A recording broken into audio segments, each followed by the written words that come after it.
नमस्कार.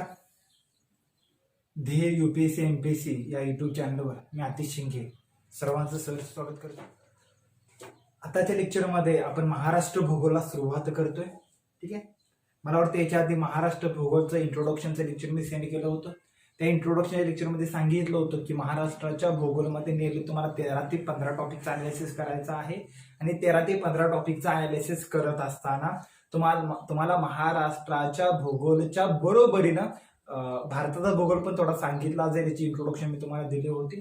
ठीक आहे. मला वाटतं की आपण 7 दिवसानंतर पुन्हा भेटतोय. सर्वांना कल्पना असेल की कोरोनामुळं की पूर्ण कोल्हापूर जिल्हा किंवा पूर्ण महाराष्ट्र लॉकडाऊन असल्यामुळे आपण 7 दिवस भेटू शकलो नाही. त्यामुळे मधले लेक्चर 7 दिवस आपण गॅप टाकला होता. ठीक आहे. ह्या दरम्यान मी 2 ऑडिओ लेक्चर्स टाकले होते, ते करंट बेसवर होते. ठीक आहे. म्हणजे तुमच्या अभ्यासामध्ये सातत्य राहावं हा त्या पाठीमागचा मेन उद्देश होता. ठीक आहे. आणि त्याला पण तुम्ही सर्वांनी चांगला प्रतिसाद दिल्यामुळे मी अकॅडमीच्या वतीने सर्वांचा धन्यवाद मानतो. चला आता आपण महाराष्ट्र भूगोलला सुरुवात करतोय. आता महाराष्ट्राच्या भूगोलमध्ये सुरुवातीला आपण पहिला टॉपिक अनालिसिस करणार आहोत, तो म्हणजे महाराष्ट्राचं स्थान, विस्तार आणि सीमा. ठीक आहे. म्हणजे आजच्या टॉपिक मध्ये आपण काय अनालिसिस करणार आहोत, सर्वांना मॅप दिसतो. आजच्या टॉपिक मध्ये आपण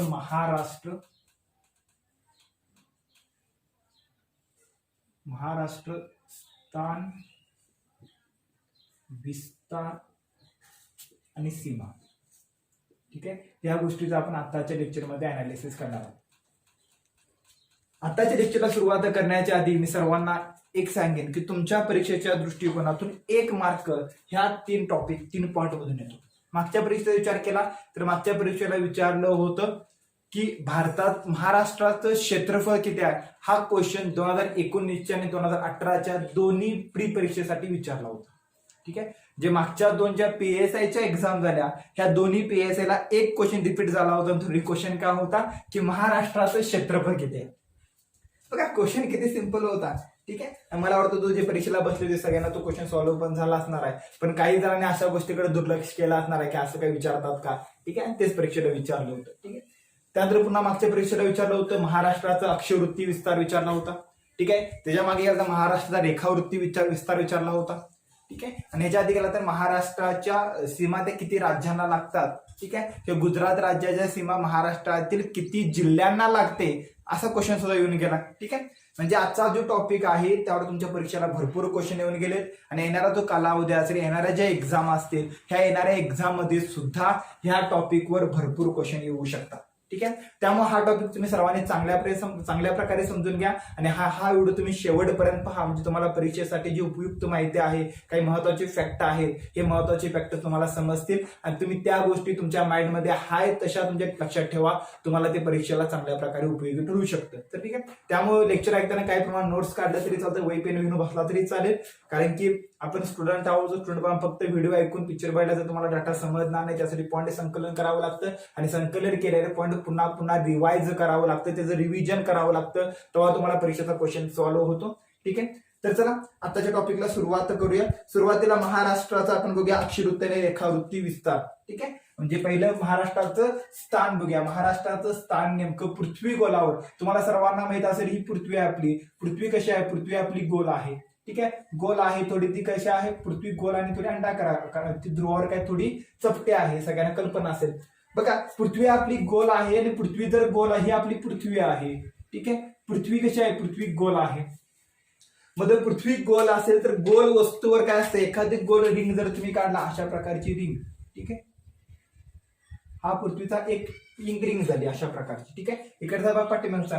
तर अशा प्रकारची रिंग असेल तर प्रत्येक रिंग वर्तुळ आहे. तो वर्तुळाचं वैशिष्ट्य काय, वर्तुळा कधीही इनिशियल आणि फायनल पॉइंट नसतात. म्हणजे काय, सुरुवातीचा बिंदू आणि फायनल बिंदू हे वर्तुळाचे नसतात. वर्तुळाचा प्रत्येक बिंदू हा त्याची सुरुवात पण असते आणि ही त्याची शेवट सुद्धा असते. म्हणजे वर्तुळाचा प्रत्येक बिंदू हा त्याची सुरुवात आणि ही त्याची शेवट असतं. जसं जर तुम्ही एखाद्या लेंथ किंवा एखाद्या वस्तूची लांबी मापन करतात तर त्याला काय असतं, एखादे खंड किंवा रेषा त्याला काय असतात, लेंथ त्याला काय असतं AB.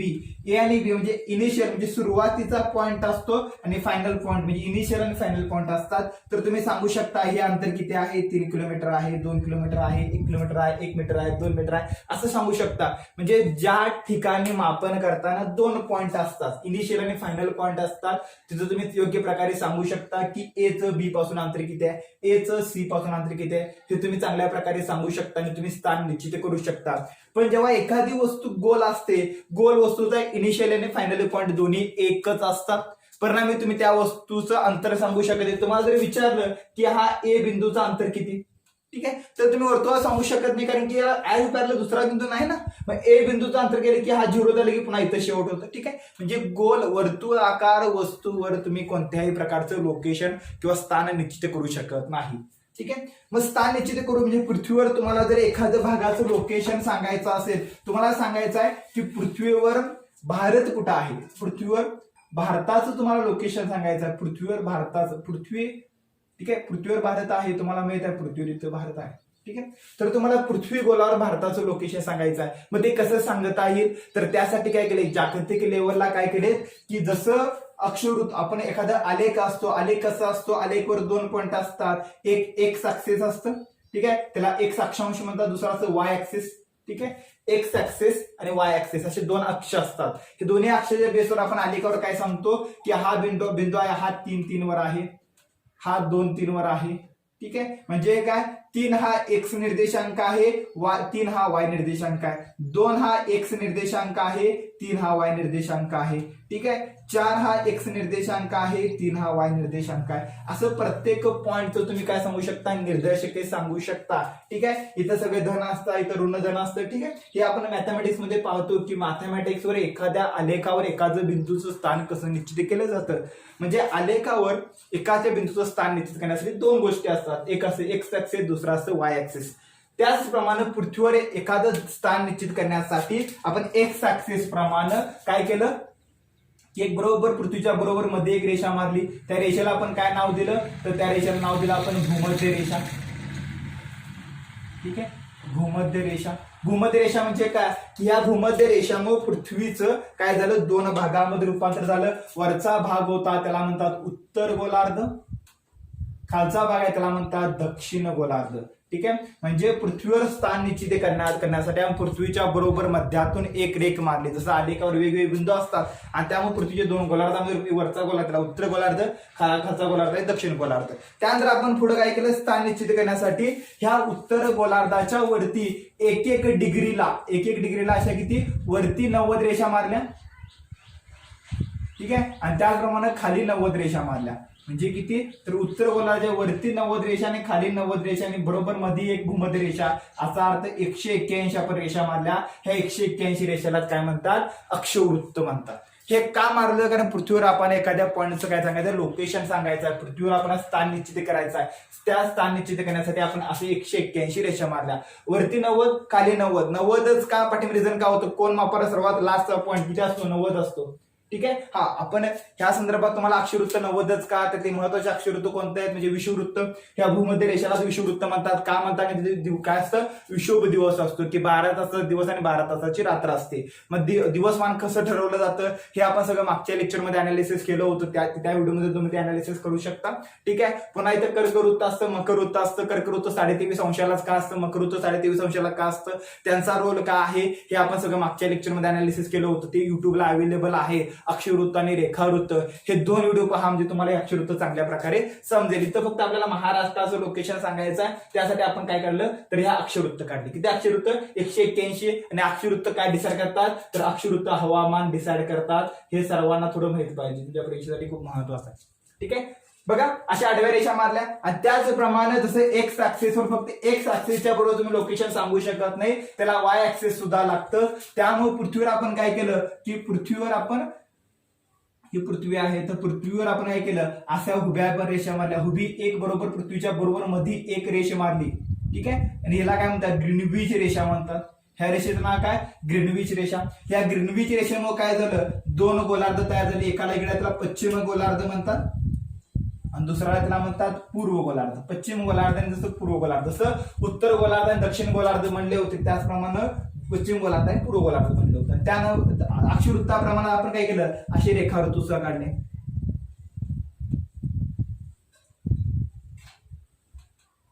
अक्षवृत्त आणि रेखावृत्त, हे अक्षवृत्त आहेत, हे रेखावृत्त आहेत. दोघांचं वैशिष्ट्य काय, दोन्ही अक्षवृत्त एकमेकांना समांतर असतात, दोन रेखावृत्त काय नसतात, एकमेकाला समांतर असतात, दोन्ही ध्रुवावरती एकत्र आलेले असतात. रेखावृत्ताचं सर्वात जास्त अंतर कुठं असतं, विषुववृत्तावर असतं. ठीक आहे, ते किती असतं मागच्या टायमाला मी सांगितलं, आता मी सांगत नाही, मागच्या व्हिडिओमध्ये आहे. दोन अक्षवृत्तामध्ये अंतर किती असतं ते पण मागच्या व्हिडिओमध्ये आपण अनालिसिस केलं होतं. कर्कवृत्तावर किती अंतर असतं, मकर वृत्तावर किती अंतर असतं, रेखावृत्त दोन रेखावृत्तामध्ये आणि ध्रुवावर किती अंतर असतं, आर्क्टिक ध्रुवावर किती असतं, अंटार्क्टिका ध्रुवावर अंटार्क्टिका वृत्तावर किती असतं, हे सगळं आपण मागच्या लेक्चरमध्ये पाहिले. मागचं लेक्चर खूप महत्त्वाचं आहे तुमच्या परीक्षेसाठी, ते तुम्ही अनालिसिस करा, तुम्ही पॉईंट कलेक्शन करून घ्या. ठीक आहे, याला म्हणतात अक्षवृत्त आणि त्याला म्हणतात रेखावृत्त. तर आपण महाराष्ट्राचं स्थान निश्चित करण्यासाठी काय करतो, ह्या अक्षवृत्त आणि रेखावृत्ताच्या आधारे आपण अनालिसिस करतो. सो जर तुम्ही भारताचं बघा, हा भारतात समजा हा आपला भारत आहे. ठीक आहे, तर पृथ्वी गोलावर तुम्हाला भारताचं लोकेशन सांगायचं आहे. पृथ्वी गोलावर नेमकं भारत कसा आता आहे, तर पृथ्वी गोलावर तुम्ही भारताचं लोकेशन सांगण्यासाठी कशाचा वापर करता, पृथ्वीवर भारताचं लोकेशन तुम्ही कसं सांगता. ठीक आहे, तर काय आपण काय करतो की पृथ्वीच्या सर्वात खालच्या म्हणजे महाभारताच्या सर्वात कन्याकुमारीच्या भागातून कोणतं अक्षवृत्त जातं, भारताचा सर्वात खालचा पॉइंट आहे त्याला इंदिरा पॉइंट म्हणतात. काय, इंदिरा पॉइंट. ठीक, इंदिरा पॉइंट हा भारतातील सर्वात लास्टचा भाग आहे. ठीक आहे, त्या इंदिरा पॉइंटचा अक्षवृत्ती विस्तार किती आहे. ठीक आहे, आणि त्यानंतर आपण काय पाहू शकतो की जे भारतात जम्मू काश्मीर आहे त्याचा अक्षवृत्ती विस्तार किती आहे, म्हणजे 3 अक्षवृत्ताचा आपण विचार करतो. ठीक आहे, सर्वात जर इंदिरा पॉइंटचा विचार केला तर इंदिरा पॉइंटचं लोकेशन आहे 6 डिग्री 45 मिनिटे. कुठला पुढे काय असणार, पूर्व अक्ष असेल 6 डिग्री 45 मिनिट उत्तर अक्षवृत्त. हे झालं इंदिरा पॉइंटचं लोकेशन. उत्तर अक्षवृत्त म्हणजे काय पहा की असं आपण अक्षवृत्त पाहिले होते. ठीक आहे, तर ह्यातलं 6 डिग्री आणि 45 मिनिटाचं 6 डिग्री आणि 45 मिनिटाचं भारताचं लोकेशन आपण पाहिलं, तर 6 डिग्री 45 मिनिटाचा अक्षवृत्त भारतातून जातंय, भारताच्या इंदिरा पॉइंट मधून जातं. ठीक आहे, बघा हे सर्वांना माहित असून दे, कारण सर्वात दक्षिणेकडचं टोक त्याचा भारताचा अक्षवृत्ती विस्तार किती आहे, 6 डिग्री 45 मिनिटं उत्तर अक्षवृत्त. ठीक आहे, उत्तरच का, तर आपण उत्तर का पाठीमागे पाहिलं होतं. ठीक आहे, हे 4 गोलार्ध पडले होते, वरचा होता उत्तर गोलार्ध, खाली होता दक्षिण गोलार्ध, इथला होता पश्चिम गोलार्ध, इकडे होता पूर्व गोलार्ध. ठीक आहे, 4 गोलार्ध पडले होते. सगळे ह्यातलं भारत कुठं आहे, भारत विषुववृत्ताच्या वरती आहे, भारत विषुववृत्ताच्या वरती आहे, त्यामुळे भारत उत्तर गोलार्धामध्ये येतो. त्यामुळे भारताचं लोकेशन आहे 6 डिग्री 45 मिनिटं उत्तर अक्षवृत्त, हे इंदिरा पॉइंटचं लोकेशन आहे. आणि भारताच्या सलग भूमीचा विचार केला तर भारताच्या सलग भूमीचे सर्वात लास्टचा पॉइंट आहे तो आहे 8 डिग्री 4 मिनिटे. 8 डिग्री 4 मिनिटे हा तुम्हाला माहित पाहिजे. त्याचं मग काय, उत्तर अक्षवृत्त. ठीक आहे, तुम्हाला भारताचं लोकेशन, भारत कुठं आहे, उत्तर पूर्व मध्ये भारत आहे. उत्तर पूर्व म्हणजे काय, ह्या उत्तर गोलार्धात ह्या पूर्व गोलार्धात. भारत हा उत्तर आणि पूर्व गोलार्धात, म्हणजे भारत हा इथं बसलेला आहे. ठीक आहे, उत्तर पूर्व गोलार्धामध्ये तुम्हाला माहिती पाहिजे. ठीक आहे, म्हणजे 8 डिग्री 4 मिनिटे. आणि त्यात तुम्ही जम्मू काश्मीरचा जरवा लास्टचा पॉइंट आहे त्याला इंदिरा कॉल म्हणतात. इंदिरा कॉलचं लोकेशन म्हटला तर ते आहे 37 डिग्री 6 मिनिटे उत्तर अक्षवृत्त. उत्तर अक्षवृत्त. ठीक आहे, हे तुम्हाला जरा परीक्षेला माहिती पाहिजे. हे झालं भारताचा अक्षवृत्ती विस्तार. सर्वात लास्टचा आहे 6 डिग्री 45 मिनिटं. 2 नंबरला कन्याकुमारीचा 8 डिग्री 4 मिनिटे आणि 3 नंबरला जम्मू काश्मीरचा आहे 37 डिग्री 6 मिनिटे. म्हणजे 37 डिग्री आणि 6 ह्या 2 रेखावृत्ता अक्षवृत्ताच्या मध्ये भारत बसलेला आहे. ठीक आहे, पण हे 2 अक्षवृत्त विचार केला की बघा हे 2 अक्षवृत्त तुम्ही ग्रहित झाला तर हा पूर्ण पट्टा झाला. ह्या पट्ट्यामध्ये भारत बसला, पण त्या पट्ट्यामध्ये कोणत्या भागामध्ये बसलाय ते सांगण्यासाठी काय लागतात, रेखावृत्त लागतात. मग रेखावृत्ताचा विचार केला की भारताच्या या, ठीक आहे, गुजरातच्या सर्किक भागातून रेखावृत्त जातं. ह्या रेखावृत्ताचा विस्तार आहे 68 डिग्री 60 मिनिटे पूर्व रेखांश. पूर्वच का, कारण पूर्व गोलार्धामध्ये 68 डिग्री 7 मिनिटे पूर्व रेखांश. ते पुढे विचार केला की अरुणाचल मधले सर्वात लास्टचा पॉइंट त्याला म्हणतात बलांगू. त्या बलांगू पॉइंटचं लोकेशन किती आहे, 97 डिग्री 25 मिनिटे. काय, पूर्व रेखांश. ठीक आहे, हे भारताचं झालं अक्षवृत्ती आणि रेखावृत्ती विस्तार 97 डिग्री 25 मिनिटे. ठीक आहे, बघा तुमच्या परीक्षेसाठी हे 5 आकडे खूप महत्वाचे आहेत.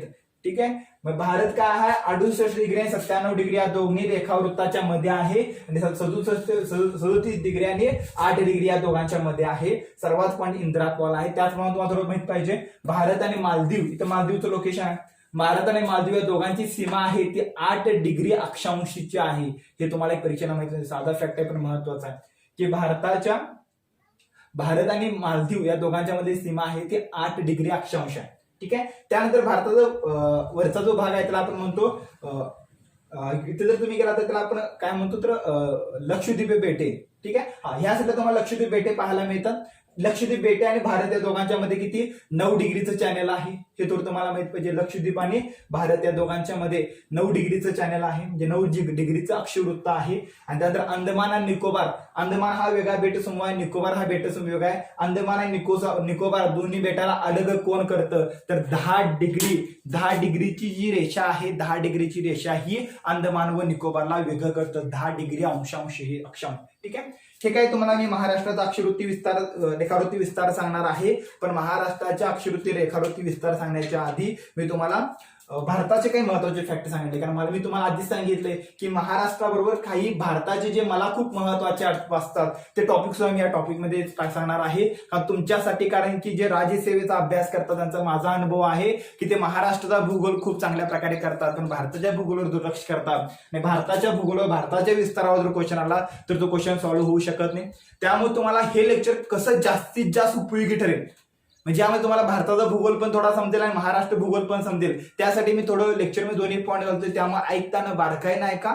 जेव्हा मी महाराष्ट्र सांगितलं महाराष्ट्र नोट करा, जेव्हा भारत सांगितलं भारत नोट करा. दोन्ही पॅरल लक्षात ठेवण्याचा प्रयत्न करा म्हणजे तुमच्या परीक्षेला कोणतंही कन्फ्युजन होणार नाही. ठीक आहे. थोडं कन्फ्युजन होत असेल तरी संयम ठेवा, शांततेने ऐका, व्हिडिओ थांबवा, थोडं पॉईंट नोट करा, मग पुढचं ऐका. म्हणजे तुमचं कोणतंही कन्फ्युजन होणार नाही. आपण दोन्ही व्हिडिओ पॅरल करणार आहोत म्हणजे जास्तीत जास्त तुम्हाला लेक्चर हे जास्तीत जास्त उपयोगी ठरेल. ठीक आहे. बघा मला वाटतं काही महत्वाचे भारताचा अक्षवृत्ती आणि रेखावृत्ती विस्तार सांगितलं. त्याचप्रमाणे तुम्हाला अनेक माहित पाहिजे की भारताच्या बरोबर मध्यातून काय जातं कर्कवृत्त जातं. ठीक आहे. कर्कवृत्त बघा जर तुम्ही पृथ्वीचा अक्षवृत्त विचार करता ठीक आहे त्यामध्ये 5 महत्वाचे विषुववृत्त, कर्कवृत्त, मकरवृत्त, आर्टिक वृत्त, अंटार्क्टिका वृत्त, दक्षिण ध्रुव, उत्तर ध्रुव हे 5 रेषा तुमच्या परीक्षेसाठी खूप महत्वाचे आहेत. ह्या 5 रेषांची माहिती मी तुम्हाला युट्यूबच्या चॅनलवर दिली आहे. अक्षवृत्त या टॉपिक मध्ये आहे, तुम्ही तिथं जाऊन अनालिसिस करा. त्यातनं तुम्हाला सांगले कर्कवृत्त कुठं आहे, मकरवृत्त कुठं आहे. तर हे 23.5 अंशाला आहे. 23.5 अंशालाच काय आहे ते मागच्या लेक्चर मध्ये सांगितले. ठीक आहे. तर भारताच्या बरोबर मध्यातून हे कर्कवृत्त जातं. मग कर्कवृत्त भारताच्या किती राज्यातून जातं तर कर्कवृत्त हे भारताच्या 8 राज्यातून जातं. त्यामध्ये गुजरात आहे, राजस्थान आहे, मध्य प्रदेश आहे, झारखंड आहे, त्यानंतर छत्तीसगड येतं. ठीक आहे. त्यानंतर पश्चिम बंगाल येतं, त्रिपुरा येतं आणि मिझोराम येतं. ह्या 8 राज्यातून काय जातं कर्कवृत्त जातं. ठीक आहे. या गोष्टी तुम्हाला माहिती पाहिजे. चला इथं मला वाटतं सगळ्यांना भारताचा अक्षवृत्त आणि रेखावृत्ती विस्तार समजला असेल. आता आपल्याला दुसरा पॉईंट पाहायचा आहे महाराष्ट्राचं अक्षवृत्ती आणि रेखावृत्ती विस्तार. महाराष्ट्राचा अक्षवृत्ती रेखावृत्ती विस्तार म्हणजे काय आपल्याला हेच पाहायचं आहे. ही आपली पृथ्वी आहे. ह्या पृथ्वी गोलावर महाराष्ट्र नेमका कुठं आहे. ठीक आहे. तर पृथ्वीच्या आपण 2 भागामध्ये एक्स ऍक्सिस आणि वाय ऍक्सिस प्रमाणे 2 भाग आपण केलं होतं. ठीक आहे. याला आपण भूमध्य रेषा म्हणलं होतं आणि त्याला आपण काय ग्रीनविच रेषा म्हणलं होतं. ग्रीनविच. ठीक आहे. ग्रीनविच रेषा म्हटलं होतं. बघा इकडचा उत्तर गोलार्ध, इकडचा दक्षिण गोलार्ध, पूर्व गोलार्ध, पश्चिम गोलार्ध. भारत कुठं आहे, भारत इथं आहे. ठीक आहे. उत्तर पूर्व गोलार्धामध्ये. तर भारताच्या इथं महाराष्ट्र आहे. महाराष्ट्र लोकेशन समजतं. याचा अर्थ महाराष्ट्र कुठं असणार, महाराष्ट्र सुद्धा उत्तर पूर्व गोलार्धामध्ये असणार. उत्तर पूर्व गोलार्ध. उत्तर पूर्व गोलार्ध म्हणजे काय, हा उत्तर गोलार्ध आणि हा पूर्व गोलार्ध. उत्तर गोलार्ध आणि पूर्व गोलार्धामध्ये महाराष्ट्र स्थित आहे. हे सगळ्यांना पहिला समजलं पाहिजे. महाराष्ट्राचं लोकेशन पण काय असणार आहे, उत्तर पूर्व गोलार्धामध्ये असणार. ठीक आहे. सगळ्यांना समजलं असेल. ठीक आहे. हे स्टेटमेंट विसरू नका. त्यानंतर महाराष्ट्राचा अक्षवृत्ती विस्तार. महाराष्ट्राचा अक्षवृत्ती विस्ताराचा विचार केला तर महाराष्ट्राचा अक्षवृत्ती विस्तार आहे सर्वात लास्टचा जो पॉईंट आहे तो तुम्हाला पाहायला मिळतो नकाशामध्ये. हा पॉईंट इथं कोणता जिल्हा आहे, सिंधुदुर्ग. जिल्हा कोणता आहे, सिंधुदुर्ग. ठीक आहे. हा सिंधुदुर्ग जिल्हा आहे. सिंधुदुर्ग जिल्ह्याचा सर्वात लास्टचा पॉईंट आहे तो आहे 15 डिग्री 8 मिनिटे. किती आहे, 15. ठीक आहे. मी इथे लिहिन. ठीक आहे. महाराष्ट्राचा अक्षवृत्तीय विस्तार. महाराष्ट्राचा अक्षवृत्ती विस्तार किती आहे तर महाराष्ट्राचा अक्षवृत्ती विस्ताराचा विचार केला 15°8'. हे कुठं आहे? सिंधुदुर्ग.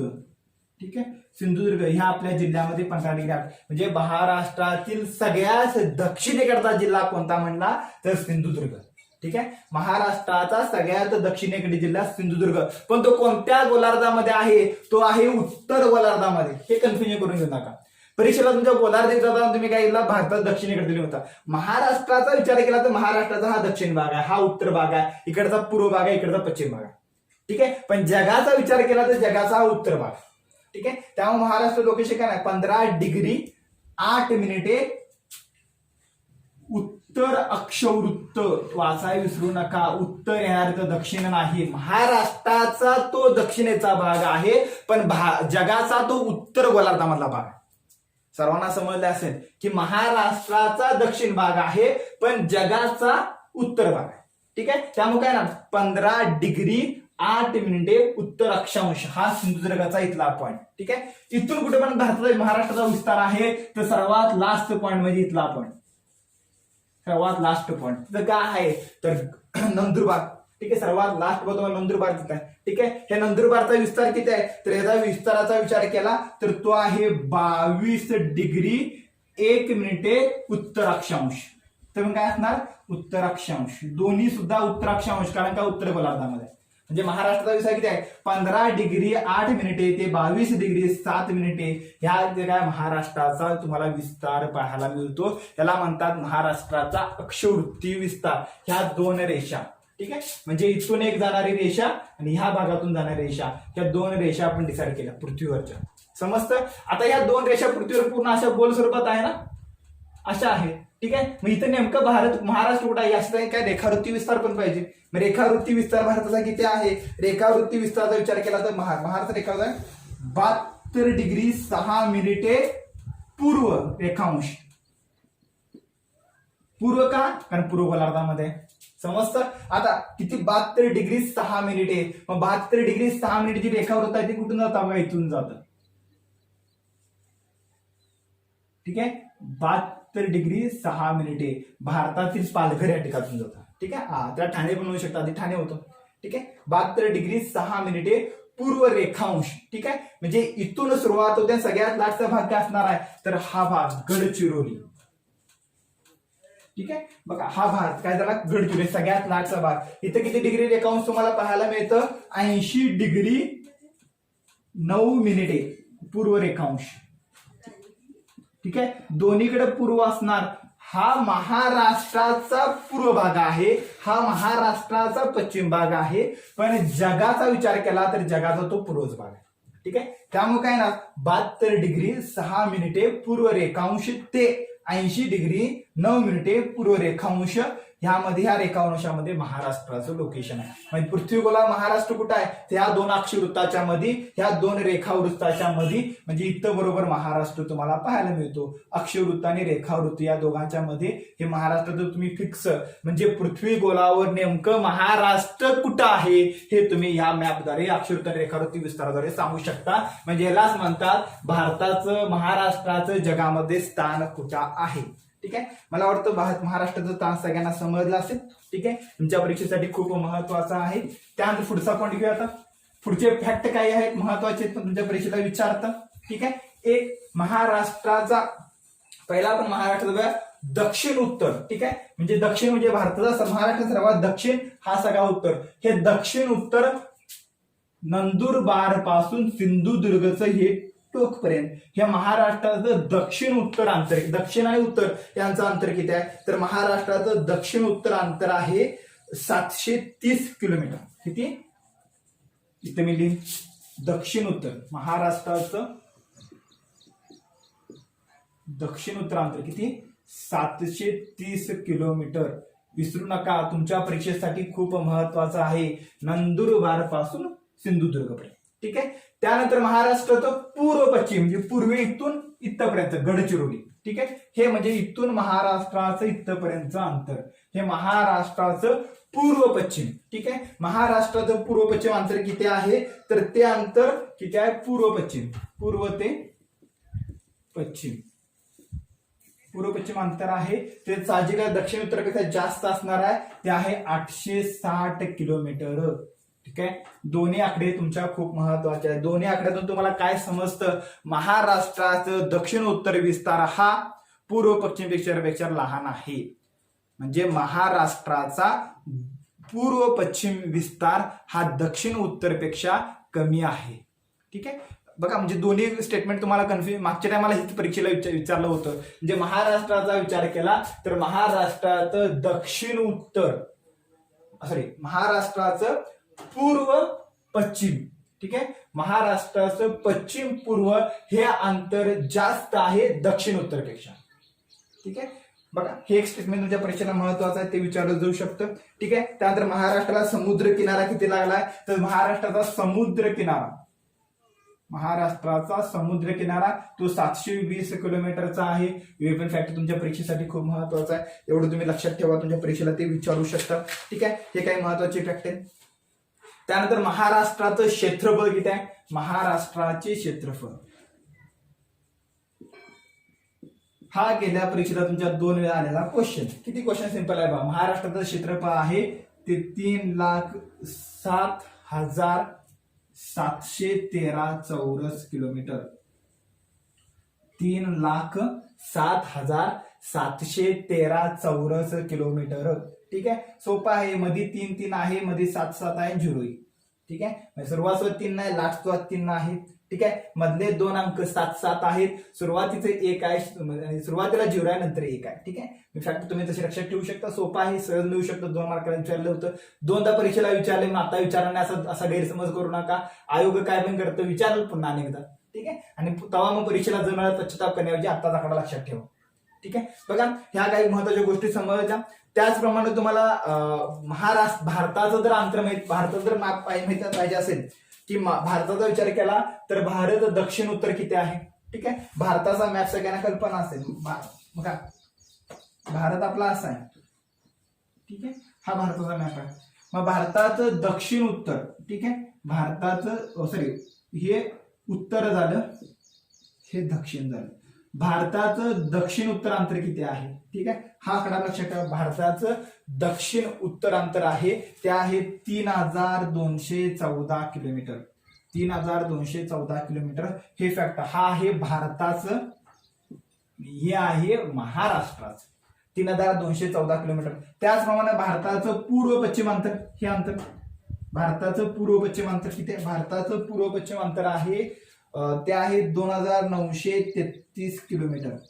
ठीक आहे, 9,333 किलोमीटर, 2,933 किलोमीटर. 3,214 किलोमीटर आहे, 2,933 किलोमीटर. याचा अर्थ भारताचा विचार केला तर भारताचं उत्तर दक्षिण अंतर जास्त आहे पूर्व पश्चिम पेक्षा, आणि महाराष्ट्राचं कसं आहे, पूर्व पश्चिम अंतर जास्त आहे उत्तर दक्षिण पेक्षा. ठीक आहे, दोन्ही एकमेकाच्या व्यस्त आहेत, यावर तुम्ही लक्षात ठेवू शकता. ठीक आहे, पुन्हा भारताचं जर क्षेत्रफळाचा विचार केला की भारताचं क्षेत्रफळ किती आहे, तर भारताचं क्षेत्रफळ आहे 32 लाख भारताचे क्षेत्रफळ. ठीक आहे, इथे मी लिहिलं 32,87,263 चौरस किलोमीटर.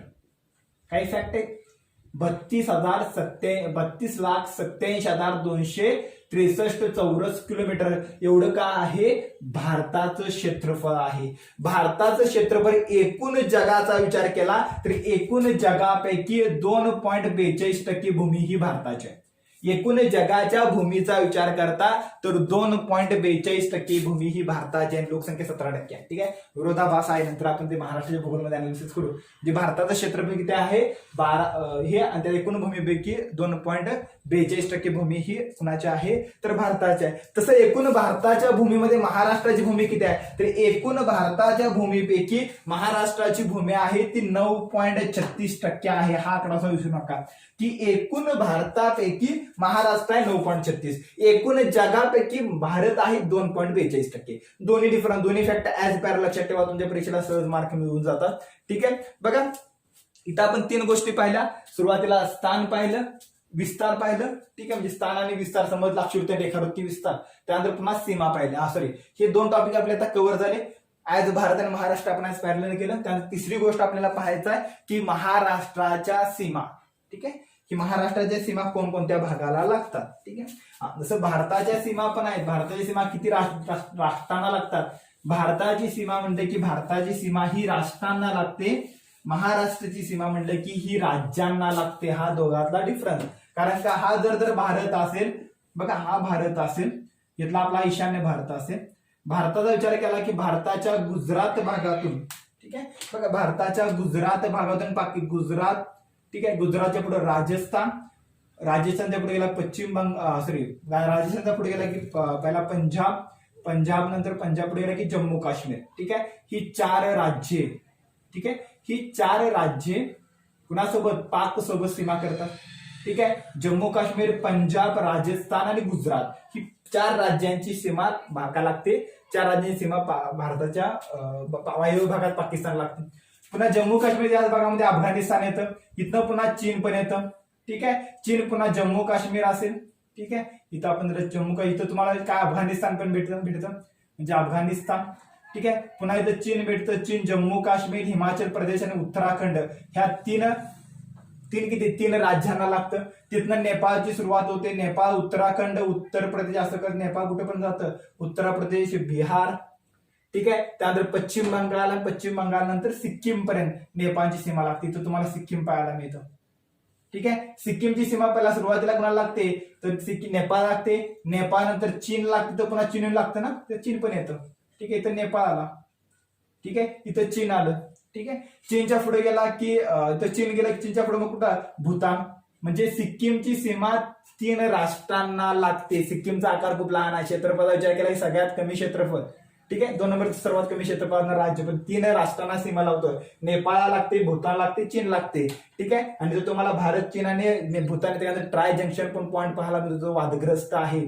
ठीक आहे, त्याला डोकलांग क्षेत्र म्हणतात. इथं येतं ट्राय जंक्शन पॉईंट. ठीक आहे, ह्याच्या पुढे गेला की पुन्हा इथं काय होतं की या भागामध्ये पुन्हा भूतान लागतं, तर भूतान आहे. आणि भूतान नंतर अरुणाचल प्रदेशला पुन्हा चीन लागतं. ठीक आहे, चीन इथं चीन संपतं. नागालँड पासून कशाची सुरुवात होते तर म्यानमारची सुरुवात होते. हा म्यानमार तुम्हाला इथपर्यंत लागतो आणि इथून मग बांगलादेशची सुरुवात होते. हा बांगलादेश, इथं बांगला आहे, इथं म्यानमार आहे. ठीक आहे, ही झाली भारताची भूसीमा. ठीक आहे, मग जलसीमा आहे श्रीलंकेसोबत आहे, त्याला मन्नारची खाडी वगैरे म्हणतात. ठीक आहे, ही म्हणजे तुम्हाला भारत आणि श्रीलंका सीमा पाहायला मिळते. भारत आणि मालदीव सीमा पाहायला मिळते 8 डिग्री, मगाशीच मी सांगितलं.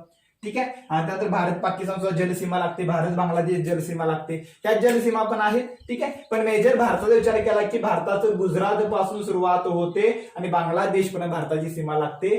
पाकिस्तान, पहिला पाकिस्तान, मग अफगाणिस्तान, मग चीन, चीन नंतर नेपाळ, नेपाळ नंतर पुन्हा चीन, पुन्हा भूतान, मग म्यानमार आणि मग बांगलादेश ह्या भारताच्या भूसीमा लागतात. ठीक आहे, मी थोडक्यात फक्त सांगितलंय. तुमच्या परीक्षामध्ये पेपर मग पुस्तकामध्ये पॉईंट आहेत. जेव्हा आपण भारताच्या भूगोलचं अनालिसिस करणार आहे तेव्हा तुम्हाला मी डिटेलवर सांगणार आहे कोणत्या राज्याची सीमा किती लागते, काय लागते, त्यांचं अंतर किती आहे. सर्वात जास्त सीमा चीनची लागते, नंतर पाकिस्तान आहे. ठीक आहे, चीन आपल्याला 3 वेगवेगळ्या भागामध्ये काय करतं लागतं. एक आहे जम्मू काश्मीर, हिमाचल प्रदेश, उत्तराखंड भाग, दुसरा आहे सिक्कीमचा भाग आणि तिसरा भाग आहे अरुणाचलचा भाग. ठीक आहे, बांगलादेशची सीमा सुद्धा मोठी आहे भारताला. ठीक आहे, हा बांगलादेशची सीमा भारतात सर्वात जास्त लागते. चीनची नाही, बांगलादेशची सीमा सर्वात जास्त लागते, नंतर चीन, मग नंतर पाकिस्तान. ठीक आहे, पाकिस्तान आणि चीनची सीमा भारताला काय सारख्या प्रमाणात लागते. ठीक आहे, बघा हे काही फॅक्ट आहेत ते तुमच्या परीक्षेला खूप महत्वाचे आहेत. ते आपण भारताच्या भूगोलमध्ये खूप डीप अनालिसिस करणार. इथं फक्त मी इंट्रोडक्शन सांगितली की भारताच्या भूगोलात तुम्ही असं मॅपचं अनालिसिस करता. त्याचप्रमाणे हे झालं इतर राष्ट्रांच्या सीमा लागतात. आता जेव्हा आपण महाराष्ट्राचा विचार करणार आहे तर महाराष्ट्राला कोणत्याच राष्ट्राची सीमा लागत नाही. ठीक आहे, राष्ट्राची, बघा महाराष्ट्र कोणत्या राष्ट्राची सीमा लागते का तर महाराष्ट्राला काय आहे, अरबी समुद्र आहे, त्यामुळे जलसीमा लागते. ठीक आहे, पण महाराष्ट्राला कोणत्याच राष्ट्राची भूसीमा लागत नाही. त्यामुळे महाराष्ट्र ही सुरक्षित राष्ट्र असं म्हणतात. ठीक आहे, ते सेफ राष्ट्र आहे. त्यामुळे महाराष्ट्राला जर आक्रमण झालं तर ते समुद्रमार्गेच होऊ शकतं. ब्रिटिशांनी जे आक्रमण महाराष्ट्रावर केलं होतं ते समुद्रमार्गे केलं होतं आणि आपण समुद्रमार्गाकडे त्या कारणाने दुर्लक्ष केलं होतं. त्याचा परिणाम आपल्याला भोगावा लागला होता. ठीक आहे, त्या टायमाला आपल्या महाराष्ट्राच्या प्राचीन इतिहासामध्ये असं समज होता की सागरी प्रवास करणे हे का आहे, पाप आहे. सागरी प्रवास केले की तुम्हाला पश्चाताप करावा लागतो, म्हणजे काही दंड भोगावं लागतं, कारण सागरी प्रवास करायचा नसतो असे महाराष्ट्राचे समज होता. परिणामी महाराष्ट्रावर जे आक्रमण झालं ते सागरी मार्गातून झालं होतं. ठीक आहे, त्या काही गोष्टी तुम्हाला माहित पाहिजे. आता सुद्धा 26/11 जो मुंबई हमला झाला होता तो समुद्रमार्गे झाला होता, कारण भूसीमेद्वारे महाराष्ट्रामध्ये प्रवेश करता येत नाही, कारण महाराष्ट्राची भूसीमा चारी भागाला काही वेगवेगळ्या राज्यांना लागते. आता आपण महाराष्ट्राच्या भूसीमेचा विचार करणार आहे. जर महाराष्ट्राच्या भूसीमेचा विचार करता असाल तर महाराष्ट्राची भूसीमा ही राज्यांना लागणार, राष्ट्रांना नाही. भारताची सीमा ही राष्ट्रांना लागेल. ठीक आहे, महाराष्ट्राची सीमा ही राज्यांना लागेल. ठीक आहे, बघा तर सुरुवात करूया. महाराष्ट्राच्या सीमेचा विचार केला, महाराष्ट्राची सीमा, तो सर्वात वरती उत्तरेकडून सुरुवात करूया. थोडं माहित असून दे महाराष्ट्राची सीमा. ठीक आहे, आपण महाराष्ट्राची सीमा म्हणतोय. महाराष्ट्राची सीमा ही 6 राज्यांना लागते. किती? तर 6 राज्यांना लागते. महाराष्ट्राची सीमा 6 राज्यांना लागते. ठीक आहे, ही 6 राज्य कोणकोणते आहेत? सुरुवातीला महाराष्ट्राच्या वायव्य भागात, महाराष्ट्राच्या वायव्य, ठीक आहे, महाराष्ट्राच्या वायव्य भागामध्ये गुजरात लागतं. ठीक आहे, गुजरात. त्याचप्रमाणे दमण आणि दीव, दादरा नगर हवेली, दादरा नगर हवेली. ठीक आहे, मी आपण नंतर दाखवणार. ठीक आहे, म्हणजे महाराष्ट्राच्या वायव्य भागामध्ये गुजरात हे राज्य, दादर नगर हवेली ही काय लागतं? केंद्रशासित प्रदेश लागतो. त्यानंतर महाराष्ट्र उत्तरेस विचार केला तर उत्तरेस काय लागतं? मध्य प्रदेश. ठीक आहे, एमपी. उत्तरेस काय लागतं? मध्य प्रदेश लागतं. त्यानंतर ईशान्य तसंच पूर्व. ईशान्य आणि पूर्व भागात कोणतं लागतं? छत्तीसगड.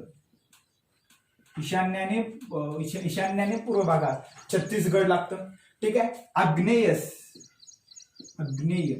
आग्नेयचा विचार केला तर भारताच्या आग्नेयास तेलंगणा, नंतर सांगणार आहे सगळं तेलंगणा.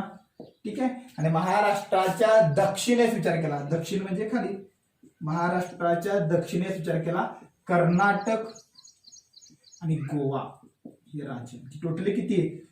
6 राज्य आणि 1 केंद्रशासित प्रदेश, एवढी महाराष्ट्राची सीमा लागते. किती? महाराष्ट्राची सीमा ही 6 राज्यांना व 1 केंद्रशासित प्रदेशांना लागते. ही 6 राज्य कोणते आहेत? गुजरात, मध्य प्रदेश, छत्तीसगड, तेलंगणा, कर्नाटक, गोवा ही झाली 6 राज्य, आणि दादर नगर हवेली हे झालं केंद्रशासित प्रदेश. ठीक आहे, बघा हे तुमच्या परीक्षेसाठी खूप महत्वाचं आहे. आता मॅप मध्ये थोडं पहा. सुरुवात करूया. सर्वात वायव्यची सीमा, वायव्यला बघा इथं वायव्यला सुरुवात होतं. ठीक आहे, इथं दादर नगर हवेली लागते, या दादर नगर हवेली. ठीक आहे, या भागामध्ये दादर नगर हवेलीची सीमा लागते. ठीक आहे, इथून गुजरातला सुरुवात होते. बघा हा सगळा जो मॅप मध्ये मी दाखवतोय, हा मॅपची ही संपूर्ण सीमा आहे. सर्वांना दिसतं ही मॅप मधली संपूर्ण सीमा. ठीक आहे, ही सीमा कुठे लागते? तर ही संपूर्ण सीमा कुठेपर्यंत जाते? ते धुळेपर्यंत, ह्या भागापर्यंत जाते. ठीक आहे, बघा म्हणजे महाराष्ट्राच्या गुजरात सीमेचा विचार केला तर गुजरात सीमा ही सुरुवातीला पालघर. बघा सुरुवातीला कुठं लागते? हा पालघर जिल्हा, पालघर. त्यानंतर पुढे गेला नाशिक, नंतर धुळे, नंतर नंदुरबार. ह्या ठिकाणी काय लागते? ह्या 4 जिल्ह्याला गुजरातची सीमा लागते. तुमच्या परीक्षेसाठी सर्वात महत्वाचा पॉईंट, गुजरातची जी सीमा आहे 4 जिल्ह्याला लागते. 4 जिल्हे कोणते? क्रमांक लक्षात ठेवा, पालघर, नाशिक, धुळे, नंदुरबार. ठीक आहे, 4 जिल्ह्यांना कुणाची सीमा लागते? गुजरात. गुजरातची सीमा भारताच्या 4 जिल्ह्यांना लागते, पालघर, नाशिक, धुळे, नंदुरबार. तिथून जर तुम्ही पुढे गेला तर इथून काय होते? मध्य प्रदेशची सीमा सुरुवात होते. मध्य प्रदेशची सीमा सर्वात पहिला धुळेला लागते. धुळे नंतर पुढे गेला की जळगावला लागते. जळगाव नंतर पुढे गेला की बुलढाणा लागते. बुलढाणाच्या पुढे गेला तर अमरावतीला लागते. विषय म्हणजे कुठं की बुलढाणा नंतर पुढे आहे ते अमरावती आहे. अकोलाला महाराष्ट्राची अकोल्याला मध्य प्रदेशची सीमा लागत नाही. अकोलाचं लोकेशन तुम्हाला समजतं, सीमेपासून ते खूप आत आहे. ठीक आहे, पुढे अनालिसिस पण करणार आहे. म्हणजे महाराष्ट्राची मध्य प्रदेशची सीमेचा विचार केला, सुरुवातीला धुळे, नंतर दुसरा जळगाव, ठीक आहे. जळगाव नंतर बुलढाणा, बुलढाणा बुलढाणा नंतर पुढे गेला की अमरावती, अमरावती अमरावती ठीक आहे. अमरावतीच्या पुढे गेला तर तुम्हाला नागपूर, नागपूर नागपूरच्या पुढे गेला तर तुम्हाला नागपूरच्या पुढे गेला की तुम्हाला बघा नागपूर, नागपूर नंतर गोंदिया, ठीक आहे, ह्या राज्यांना, ठीक आहे. बघा म्हणजे जर तुम्ही महाराष्ट्राच्या छत्तीसगडची सीमा, सॉरी मध्य प्रदेशची सीमा, मध्य प्रदेश सीमा कोणकोणत्या राज्यांना लागते तर मध्य प्रदेशची, सॉरी मध्य प्रदेश, हा बरोबर आहे, मध्य प्रदेशची सीमा, ही मध्य प्रदेशची सीमा भारताच्या किती तर 8 जिल्ह्यांना लागते. नंदुरबार असेल, ठीक आहे. बघा नंदुरबारच्या वरच्या भागामध्ये, ठीक आहे, इथं थोडं चुकलंय, नंदुरबारच्या वरच्या इथपर्यंत, ठीक आहे. म्हणजे सुरुवातीला नंदुरबार असेल, नंदुरबार त्यानंतर पुढं धुळे, जळगाव, बुलढाणा, अमरावती, नागपूर, भंडारा आणि गोंदिया, ठीक आहे. 2 नावं पण लिहून घ्या, एक आहे भंडारा, 2 नावं राहिली होती, भंडारा आणि गोंदिया, ठीक आहे. बघा गोंदिया 1, भंडारा 2, नागपूर 3, अमरावती 4, बुलढाणा 5, जळगाव 6, धुळे 7, नंदुरबार 8. म्हणजे मध्य प्रदेशची सीमा भारताच्या 8 जिल्ह्यांना लागते. सर्वात महत्वाचं MP हे विसरू नका, मध्य प्रदेशची सीमा महाराष्ट्राच्या 8 जिल्ह्यांना लागते. क्रम विसरू नका, क्रम इकडून नंदुरबार, धुळे, जळगाव, बुलढाणा, अमरावती, नागपूर, भंडारा आणि गोंदिया, ह्या 8 जिल्ह्यांना मध्य प्रदेशची सीमा लागते. खूप महत्वाचं आहे. मॅप मध्ये मी दाखवलं, मॅप मध्ये ज्याप्रमाणे मी दाखवलं त्याचप्रमाणे मॅप मध्ये तुम्ही काय करा, तुमच्या महाराष्ट्राच्या भूगोलच्या मॅप मध्ये पण हे मॅप चांगल्या प्रकारे कव्हर करा, म्हणजे तुमच्या परीक्षेला ते चुकणार नाही, ठीक आहे. गुजरात झालं, गुजरातच्या पुढे मध्य प्रदेश झालं, मध्य प्रदेशच्या पुढे गेले छत्तीसगड. छत्तीसगडची सीमा भारताच्या फक्त 2च राज्याला लागते, एक आहे गोंदिया आणि दुसरा आहे गडचिरोली, ठीक आहे. म्हणजे तर इथून काय होतं, इथून सुरुवात होते गोंदिया आणि गोंदिया नंतर हा संपूर्ण गडचिरोलीचा भाग, ठीक, इथपर्यंत, इथून इथपर्यंत, ठीक आहे. म्हणजे 2 कोणकोणते तर एक आहे गोंदिया आणि दुसरा आहे गडचिरोली, गडचिरोली. या 2 भागाला काय, 2 राज्यांना, कुणाची तर 2 जिल्ह्यांना छत्तीसगडची सीमा लागते. ती कुठल्या बाजूला आहे, उत्तरेस, ठीक आहे. आणि गडचिरोलीच्या या भागातून काय चालू होतं मग, भारताची आग्नेय सीमा ती तेलंगणाला चालू होते. तेलंगणेचा सीमेचा विचार केला, तेलंगणेची सीमा पहा, सुरुवातीला गडचिरोली, गडचिरोली नंतर पुढे गेला की गडचिरोलीच्या पुढे गेला की तुम्हाला पाहायला मिळतं चंद्रपूर, चंद्रपूर, चंद्रपूरच्या पुढे गेला की यवतमाळ, यवतमाळ, ठीक आहे. यवतमाळच्या पुढे गेला की बघा प्रचंड मोठी सीमा आहे, ती म्हणजे नांदेड. यवतमाळ नंतर नांदेड, नांदेडला बघा केवढी सीमा आहे, हे झालं नांदेड, ठीक आहे. नांदेड नंतर पुढे गेला की लातूर,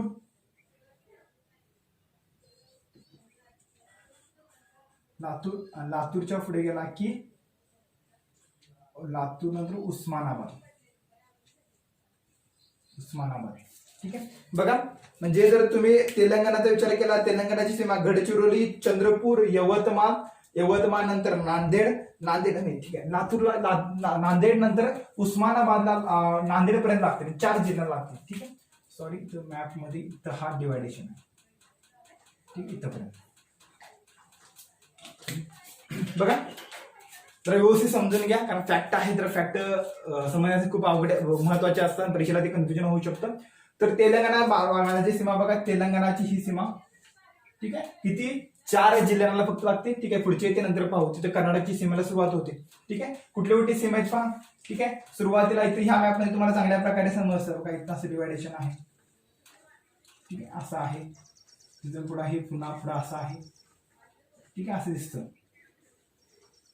म्हणजे हा मधला भाग, हा काय तेलंगणा, आधी तो आंध्र प्रदेश होता, आता सध्या कोण आहे तिथं तेलंगणा आहे, आधी आंध्र प्रदेश होतं. तेलंगणाची निर्मिती झाली 2014 ला. ठीक आहे, म्हणजे तेलंगणाची सीमा महाराष्ट्राच्या 4 जिल्ह्यांना लागते. किती? 4 जिल्हे. 4 जिल्हे कोणते? गडचिरोली, चंद्रपूर, यवतमाळ आणि नांदेड ह्या 4 जिल्ह्याला लागते. आणि तिथून पुढे मग कर्नाटकची सीमा सुरुवात होते. या पुढची कर्नाटकची सीमा, कर्नाटक सीमेचा विचार केला, कर्नाटक सीमेची सुरुवात इथं होते. हा कर्नाटकचा भाग. सर्वात पहिला नांदेडला कर्नाटकची सीमा लागते, नंतर लातूरला लागते, नंतर उस्मानाबादला लागते, उस्मानाबाद. त्यानंतर पुढे गेला की सोलापूरला लागते, सोलापूर नंतर सांगली लागते, सांगली नंतर कोल्हापूरला लागते. ठीक आहे, कोल्हापूर नंतर सिंधुदुर्गला सुद्धा लागते. म्हणजे जर कर्नाटकच्या सीमेचा सुरुवात आहे नांदेड, लातूर, उस्मानाबाद, सोलापूर, सांगली नंतर कोल्हापूर, कोल्हापूरच्या पुढे गेला की तुम्हाला सिंधुदुर्ग पर्यंत. सिंधुदुर्ग बघा इथे खाली थोडीशी का असना पण सिंधुदुर्गला सुद्धा लागते. याचा अर्थ कर्नाटकची सीमा सिंधुदुर्ग, कोल्हापूर, सांगली, सोलापूर, उस्मानाबाद, लातूर, नांदेड जे 1, 2, 3, 4, 5, 6 आणि 7 जिल्ह्यांना लागते.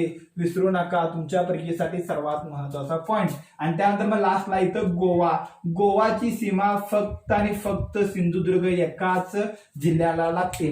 गोवाची जी सीमा आहे फक्त ती कुठे लागते? हा गोवा आहे. ठीक आहे, हा बघा. ठीक आहे, हा गोव्याची सीमा. गोवा इथून इथं सिंधुदुर्गला लागतो, इथून तो संपतो आणि कर्नाटकला लागतो. कोल्हापूर जिल्ह्याला गोव्याची सीमा लागत नाही. पुन्हा एकदा मी सांगतो, इथं तो खाली कोल्हापूर जिल्हा आहे, कोल्हापूर जिल्ह्याला गोव्याची सीमा लागत नाही. गोवा ह्या राज्याची सीमा महाराष्ट्रातील फक्त सिंधुदुर्ग ह्या एका जिल्ह्याला लागते. ठीक आहे, हे फॅक्ट महत्वाचं होते. आणि इथून मग कंटिन्यूपणे हा अरबी समुद्र बघा, सिंधुदुर्ग असेल, रत्नागिरी असेल, रायगड असेल, रायगड नंतर मुंबई असेल, ठाणे असेल, पालघर असेल, ह्या सगळ्यांना काय? हा अरबी समुद्राची सीमा, समुद्री सीमा. ठीक आहे, बघा तुमच्या परीक्षेला एकदा विचारतात, एकदा रिपिटेशन करूया. महाराष्ट्राच्या सीमा मला वाटतं मॅपमध्ये सगळ्यांना चांगल्या प्रकारे समजले असेल. महाराष्ट्राच्या सीमा भारतात बघा, एकूण भारताचा विचार केला की भारताच्या सीमा एकूण किती राज्यांना लागतात हे सुद्धा तुमच्या परीक्षेला विचारू शकता. ठीक आहे, किती राज्याला किती राज्यांना लागते? ते किती राज्य? 6 राज्य आहेत. ठीक आहे, किती जिल्ह्यांची लागते ते पण थोडं माहित पाहिजे. तर सुरुवातीला गुजरातचा विचार केला तर गुजरातला 4 जिल्ह्यांच्या सीमा लागतात, पालघर, नाशिक, धुळे, नंदुरबार. मध्य प्रदेशला 8 जिल्ह्यांच्या सीमा लागतात, नंदुरबार, धुळे, जळगाव, बुलढाणा, अमरावती, नागपूर, भंडारा, गोंदिया. ठीक आहे, छत्तीसगड राज्याला 2 जिल्ह्यांची सीमा लागते, गोंदिया, गडचिरोली. ठीक आहे, तेलंगणा राज्याला महाराष्ट्राच्या 4 जिल्ह्यांची सीमा लागते, गडचिरोली, चंद्रपूर, यवतमाळ, नांदेड. ठीक आहे, कर्नाटकची सीमा महाराष्ट्राच्या 7 जिल्ह्यांना लागते, नांदेड, लातूर, उस्मानाबाद, सोलापूर, सांगली, कोल्हापूर, सिंधुदुर्ग. ठीक आहे, आणि गोवा राज्याची सीमा फक्त आणि फक्त एका जिल्ह्याला लागते, तो म्हणजे सिंधुदुर्ग. आणि दादर नगर हवेली आहे ते फक्त कुठं? तर भारताच्या वायव्य भागात तेवढं दादर नगर हे केंद्रशासित प्रदेश आहे. त्यानंतर जे साऊथ कुठले सिंधुदुर्ग असेल, रत्नागिरी असेल, रायगड असेल, मुंबई असेल किंवा मुंबई नंतर पुढे ठाणे आणि पालघर ह्या समुद्र किनारी काय अरबी समुद्राची सीमा लागते. हे महाराष्ट्राची झाली सीमा. ठीक आहे, हे तुमच्या परीक्षेसाठी महाराष्ट्राची सीमा खूप महत्वाची आहे, हे तुमच्या परीक्षेला विचारू शकतात. त्याचप्रमाणे तुम्हाला माहित पाहिजे कोणकोणत्या जिल्ह्यांच्या सीमा ह्या 2 राज्यांना लागतात. ठीक आहे, तसं नंदुरबार. ठीक आहे, पहिला आहे नंदुरबारची सीमा मध्य प्रदेशला पण लागते आणि गुजरातला पण लागते. म्हणजे नंदुरबारची सीमा 2 राज्यांना लागते, गुजरात आणि मध्य प्रदेश. त्यानंतर धुळे आहे, धुळेची सीमा सुद्धा गुजरातला पण लागते आणि मध्य प्रदेशला पण लागते. म्हणजे नंदुरबार आणि धुळे 2 जिल्हे असे आहेत, त्याची दोन्ही सीमा गुजरातला पण लागतात आणि मध्य प्रदेशला पण लागतात. त्याच्यानंतर तुम्ही पुढे गेला गोंदिया. ठीक आहे, गोंदिया बघा, गोंदिया कुठे आहे काय? लास्ट. गोंदियाची सीमा कुठे लागते? छत्तीसगडला पण लागते आणि त्यानंतर मध्य प्रदेशला पण लागते. गोंदियाची सीमा 2 ठिकाणी, छत्तीसगड आणि मध्य प्रदेश. त्यानंतर गडचिरोली. ठीक आहे, गडचिरोलीची सीमा सुद्धा एक आहे छत्तीसगड आणि दुसरं आहे तेलंगणा, 2 राज्यांना लागते. म्हणजे गडचिरोलीची सीमा सुद्धा 2 राज्य. कोणकोणती 2 राज्य? एक छत्तीसगड आणि दुसरं आहे ते तेलंगणा. ठीक आहे, त्यानंतर पुढे गेला की नांदेड. नांदेड बघा, नांदेड आपण पाहिलं, नांदेडची 2 सीमा, एक छत्तीसगड आहे, त्यानंतर दुसरा आहे कर्नाटक. ठीक आहे. आणि नांदेड नंतर जर तुम्ही पुढे गेला तर सिंधुदुर्ग. सिंधुदुर्गची सीमा कुणाला लागते, तर एक म्हणजे गोवा आणि दुसरं म्हणजे कर्नाटक. ठीक आहे. हे काही फॅक्टर्स तुमच्या परीक्षेसाठी खूप महत्वाचे आहेत, तेवढं माहित असून दे. ठीक आहे. पालघरची सीमा आहे ते फक्त कुठे लागते, तर दादर नगर हवेलीला लागते. ठीक आहे. आणि दादर नगर हवेली गुजरातला पण लागते. म्हणजे पालघरचा विचार केला तर पालघर, दादर नगर हवेली गुजरात, म्हणजे एक केंद्रशासित प्रदेश एक जिल्हा लागतं. ठीक आहे. हे काही महत्वाचे फॅक्ट होते. ठीक आहे. बघा, मी आधीच सांगितलंय महाराष्ट्र भूगोलची व्याप्ती खूप लहान आहे. जिथे व्याप्ती खूप लहान असते तिथे फॅक्ट भरपूर असतात, आणि हे फॅक्ट तुम्हाला व्यवस्थित समजून घ्यायचे, त्याच्या चांगल्या प्रकारे नोट्स काढायचे आणि नोट्स रिवाइज करा. मला माहिती आहे तुमच्या नोट्स ह्या व्हिडिओ लेक्चरचे सीमेचं फक्त एक पेज नोट्स होऊ शकतो, एका पेजपेक्षा कमी होऊ शकतं. याचा अर्थ तुम्ही पुन्हा पुन्हा वाचन केला तर हे फॅक्ट तुमच्या लक्षात राहू शकतात. ठीक आहे. बघा, मला वाटेल नक्कीच तुम्हाला या व्हिडिओमधून भरपूर चांगली माहिती मिळाली असेल, आणि हा व्हिडिओ तुमच्या परीक्षेसाठी खूप उपयोगी ठरू शकतो. तर तुम्हाला वाटत असेल की व्हिडिओ जर चांगला वाटत असेल तर नक्की तुमच्या मित्रांना पण शेअर केला. चॅनलला जर तुम्ही अजून सबस्क्राईब केलं तर चॅनलला सबस्क्राईब करून घ्या, जे लवकरात लवकर तुमच्या परीक्षेसाठी उपयुक्त व्हिडिओ तुम्हाला पाहता येतील. पुढचा जो व्हिडिओ असेल, पुढच्या व्हिडिओमध्ये आपण महाराष्ट्राचे प्रशासकीय विभाग, महाराष्ट्राचे प्रादेशिक विभाग, हे 2 टॉपिक आपण पुढच्या लेक्चरमध्ये अनालिसिस करणार आहोत. आणि त्याच्या पुढचे लेक्चर असेल, त्या पुढच्या लेक्चरमध्ये महाराष्ट्राचे जे जिल्हे आहेत, महाराष्ट्राच्या संपूर्ण जिल्ह्यांचा आपण अनालिसिस करणार आहोत. तर चला, आताच्या व्हिडिओमध्ये आपण इथंच थांबूया. थँक्यू.